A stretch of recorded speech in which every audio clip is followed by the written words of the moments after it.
Mister light presents Malabar gold and diamonds 14ാം രാവിന്റെ ഇന്നത്തെ ഈ എപ്പിസോഡിന്റെ ആദ്യ ഗാനം ഇഷൽ മധു റൗണ്ടിൽ നമുക്ക് മുന്നിലെത്തുന്നു ഫാത്തിമ ഫിദ.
ഇശൽ മധുഹര ഉണ്ടായിരുന്നു അല്ലേ?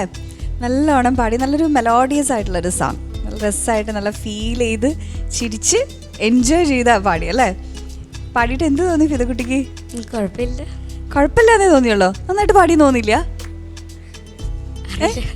അറിയില്ല അല്ലേ? നമുക്ക് ഒരോട് ചോദിച്ചു നോക്കാം, നന്നായിട്ടാണോ പാടി അതോ കുഴപ്പമില്ലാണ്ടാണോ പാടിയെന്ന് ചോദിക്കാം. ഫൈസൽ സർ.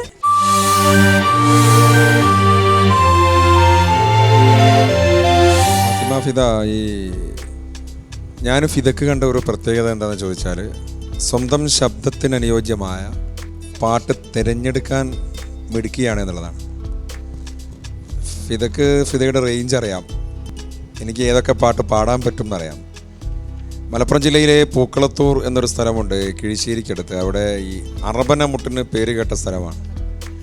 അറബനമുട്ട്, മാപ്പിളകലയിലെ അറബനമുട്ട് അവിടുത്തെ ഒരു സ്കൂളിനൊക്കെയാണ് സ്ഥിരമായിട്ട് മുമ്പൊക്കെ സംസ്ഥാന തലത്തിലൊക്കെ സമ്മാനങ്ങൾ നേടിയിരുന്നു. അതിൻ്റെയൊക്കെ ഒരു നാട്ടിൽ മാപ്പിളപ്പാട്ട് രംഗത്ത് വളരെ പ്രഗത്ഭനായിരുന്ന, വളരെ പഴയ പാട്ടുകളൊക്കെ ശേഖരിച്ച് നടന്നിരുന്ന പുൽപ്പറ്റ അബ്ദുൽ ഖാദർ ഹാജിയുടെയൊക്കെ നാടിൻ്റെ അടുത്താണിത്. അവിടെ ഒരു സെയ്ദലവി പൂക്കളത്തൂർ എന്ന് പറഞ്ഞൊരു രചയിതാവുണ്ട്. അദ്ദേഹം ഒരു അറബന പരിശീലകനാണ്. സെയ്ദലവി പൂക്കളത്തൂർ അദ്ദേഹം എഴുതിയതാണ്. മോളെ പോലെ തന്നെ നന്നായിട്ട് പാടുന്നൊരു കലാകാരിയാണ് സുൽഫ മഞ്ചേരി. സുൽഫ അവർ പാടിയ പാട്ടാണിത്. എനിക്ക് ഈ പാട്ടിനെ പറ്റി തോന്നിയൊരു കാര്യമുണ്ട്. മനോഹരമായൊരു പ്രവാചക പ്രകീർത്തന ഗാനമാണ്. ഈ സന്ധ്യാസമയത്ത് പ്രാർത്ഥനയൊക്കെ കഴിഞ്ഞ് നിസ്കാരപ്പായയിൽ നിസ്കാരക്കുപ്പായത്തോടു കൂടി എല്ലാ പ്രാർത്ഥനകളും കഴിഞ്ഞ് ഫിദ ഇങ്ങനെ നമസ്കാരക്കുപ്പായിട്ട് ഇങ്ങനെ പാടുന്നത് പോലെ തോന്നി എനിക്ക്, വെറുതെ റസൂലിനെ പ്രകീർത്തിച്ചുകൊണ്ട്. അങ്ങനെ ഒരു മൂഡാണ് എനിക്ക് തോന്നിയത്.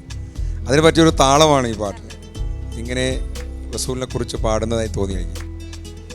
അപ്പോൾ ഏതായാലും നല്ല ഒരു മധു ഗാനമാണ്. ഫിദ ഭംഗിയായിട്ട് പാടിയിട്ടുണ്ട്. Thank you sir. Hameed sir. Faisal sir തന്നൊരു സ്കാനിങ് റിപ്പോർട്ട് അല്ലേ, അതല്ലേ? ഇനിയിപ്പോൾ എന്താ അഭിപ്രായം പറയാനാ? ഇനി എൻ്റെ ഒരു മാർക്കുണ്ട്, അത് ഇതൊക്കെ കഴിഞ്ഞിട്ട് തരാം കേട്ടോ. Good. Thank you sir. Okay, thank you sir. ഷൻ സർ. മോളെ നന്നായിട്ട് പാടി കേട്ടോ. Thank you sir. ഇത്തവണ സ്റ്റെപ്പൊക്കെ ഒന്ന് മാറ്റി പിടിച്ചു. ഇടത്തോട്ടും വലത്തോട്ടും മാറി മുകളിലോട്ടും താഴോട്ടുമായി. കഴിഞ്ഞ പ്രാവശ്യത്തെ കമന്റിലുണ്ട് അവസാനപ്പോഴേക്ക് കാലൊക്കെ ഒന്ന് പുറകോട്ട് പോയി. അല്ലെങ്കിൽ സ്റ്റേബിൾ ആയിരിക്കും, ആ ഒരു സ്ഥലത്തൊന്നും അനങ്ങില്ല. മോള് നന്നായിട്ട് പാടി. മോളുടെ ടോൺ ഇന്ന് നല്ല രസമുണ്ടായിരുന്നു കേൾക്കാൻ. മൊത്തത്തിൽ നന്നായിരുന്നു. വെരി ഒരു ഭയങ്കര പ്ലസന്റ് ആയിട്ട് പാടി. ആ ഒരു പ്ലസന്റ്നെസ് ഇങ്ങോട്ടേക്കും കമ്മ്യൂണിക്കേറ്റ് ചെയ്തു. നന്നായിരുന്നു മോളെ. Thank you sir. രഹന ചേച്ചി. ഫിദ നന്നായിരുന്നു കേട്ടോ മോളെ. നമ്മൾ പാടുന്നത് നമ്മൾ ഇവിടുന്ന് കാണുമ്പോഴേ നമുക്കൊരു, എനിക്ക് പ്രത്യേകിച്ച് ഈ സോങ്ങിനോട് നമുക്കൊരു സ്നേഹം തോന്നും, ഒരു ഇഷ്ടമൊക്കെ തോന്നും. കാരണം മോളുടെ ആ ഒരു സിംഗിങ് ആണ് പ്ലസൻ്റ് ആയിട്ട് നിന്നിട്ട് ഒരു ടെൻഷനൊക്കെ പോകുന്ന പോലെ നമുക്ക് തോന്നും കേട്ടോ. നമ്മൾ ആ രീതി, ആ സിംഗിങ്ങിൻ്റെ ഒരു സ്റ്റൈലാണത്. നല്ല പ്ലസൻ്റായിട്ട് ഒരു കൂളായിട്ടാണ് മോൾ പാടുന്നത്. പിന്നെ മോൾ സെലക്ട് ചെയ്യുന്നത് മോക്ക് വഴങ്ങുന്ന തരത്തിലുള്ള സോങ്ങാണ്. അങ്ങനെ തന്നെയാണ് എല്ലാവരും ചെയ്യേണ്ടത്. എന്നാലും മോളെ നന്നായിട്ട് ചെയ്തു കേട്ടോ. Okay, thank you ma'am. Thank you Rahana ചേച്ചി. ഇത് കുട്ടിയെ നല്ല കമൻസൊക്കെ കേട്ടോ അല്ലേ? ധൈര്യമായിട്ട് മാർക്ക് വയ്ക്കാം. ചോദിക്കട്ടെ, ഞാൻ എവിടെ നിന്ന് തുടങ്ങണം? ഹമീദ് സാറിൻ്റെ അടുത്ത് നിന്ന് തുടങ്ങണോ, രഹന ചേച്ചിയുടെ അടുത്ത് നിന്ന് തുടങ്ങണോ? ആരുടെ അടുത്ത് നിന്നായാലും ഞങ്ങൾക്ക് പ്രശ്നമില്ല അല്ലേ? രഹന ചേച്ചി എത്ര മാർക്കാണ് കൊടുക്കുന്നത്? 27 മോളെ. 27. 30ൽ 27 മാർക്ക്. താങ്ക് യു രഹന ചേച്ചി. ഷാൻസ് ആരോട് മാർക്ക് ചോദിച്ച് തുടങ്ങണം എന്ന് ചോദിച്ചപ്പോൾ ഇങ്ങനെ പണ്ട് ശ്രീനിയേട്ടൻ പറഞ്ഞൊരു ഡയലോഗ് ഓർമ്മ, എല്ലാം ഓരോ പ്ലേറ്റ് പോരട്ടെ. 27 out of 30. 27. 30ൽ 27 മാർക്ക്. താങ്ക് യു ഷാൻസ്. ഫൈസൽ സർ. 27 തന്നെ. Thank you sir. 30ൽ 27 mark. Thank you Faisal sir. ഇനി ഹമീദ് സാറ് 10ൽ എത്ര മാർക്കാണ് കൊടുക്കുന്നത് സർ? മാർക്ക് കുറക്കണ്ടല്ലോ, വേണ്ട, ഒട്ടും കുറക്കണ്ട. പിന്നെന്തിനാ കുറക്കുന്നത്? അപ്പോൾ 8 തന്നെ ആയിക്കോട്ടെ, നല്ല കനത്തിൽ അല്ലേ? Very good. ഹമീദ് സാറ് നൽകിയിരിക്കണേ 10ൽ 8 മാർക്കാണ്. ടോട്ടൽ സ്കോർ 100ൽ 89 മാർക്ക്. പഠിപ്പിച്ചത് അഷ്റഫ് കൊണ്ടോട്ടി സാറാണ്. അഷ്റഫ് സാറാണ്. അപ്പൊ സാറിന് ഒരു സ്പെഷ്യൽ താങ്ക്സ് കൊടുക്കണോ? ആണോ? ആരാ പ്രാക്ടീസ് ഒക്കെ ചെയ്തത്? എങ്ങനെയായിരുന്നു മോള്? ഇത് പ്രാക്ടീസ് ചെയ്യാൻ ഇക്കാക്ക സഹായിച്ചു. അപ്പൊ ഇക്കാക്കും സാറിനും ഇരിക്കട്ടെ ഒരു താങ്ക്സ് അല്ലേ? ഓക്കെ, എന്തായാലും നമുക്ക് കാത്തിരിക്കാം. Okay, all the best. Thank you. Thank you.